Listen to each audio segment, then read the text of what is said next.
So some other cool things that I recently learned here is called drone takeaway. So you can order in certain locations here in Chengdu.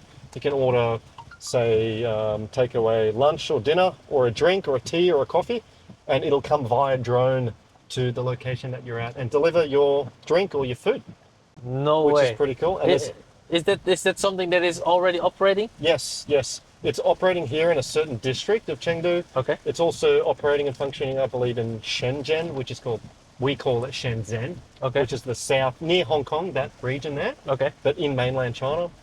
And then you've also got like vacuum cleaners that are robots that are powered by AI, and they know where to go and where the dirty spots are in your house. It'll clean it. Oh yeah. Yeah. And you've also got robots that make coffee here, both in Chengdu and places like Shenzhen. So you order your coffee, beep, beep, beep, beep, and then a robot with its arms will come out and make you a coffee. And it'll be really, really good too. Wow. Not some rubbish machine coffee. It's Yeah, like yeah. really good coffee.